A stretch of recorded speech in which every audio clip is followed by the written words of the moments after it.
From yoga to coding to a mock trial, second grade teacher Olivia Becker strives to meaningfully engage her students. She's not short on ideas or afraid to color outside the lines. Case in point, this spring she dove into student-led parent-teacher conferences. And I'm always wondering how we can get students to be more accountable for their own learning. And so when I read about student-led conferences, it just kind of made sense, where students are talking about their progress and they're aware of their own learning.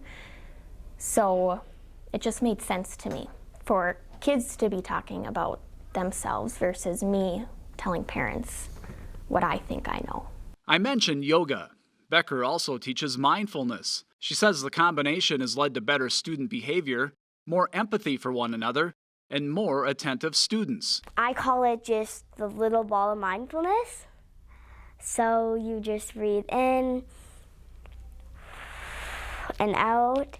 It's kind of like your hands go, it's kind of like you can go up and down when you breathe. You usually go out when you breathe in and in when you go out. Project-based learning, like this mock trial, are also critical to education in Becker's eyes. Students took on various roles and argued for saving or eliminating school traditions, like parades or parties. Some kids were on the plaintiff side, but most was on plaintiff, but some were on defendant, which really surprised me.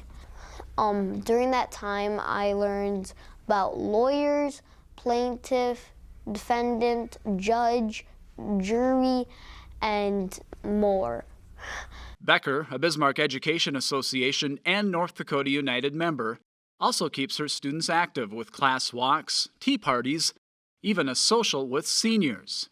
Her goal is to get students inquiring to discover the world around them. You know, we all have these questions, and it's, what do we do with these questions? And to honor that time, I think, is so powerful for students. And kind of an aha was, we'll never know all the answers.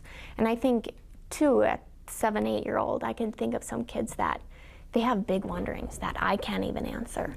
And I think to shine light on how complex our world is and to have just multiple views in different things and to have that life skill kind of developed is so great. After beginning her career as a traditional teacher, Becker will continue to evolve and adapt, creating innovative, high-engagement, student choice learning, something she believes every student deserves. Reporting for North Dakota United Communications, I'm Tom Gerhardt.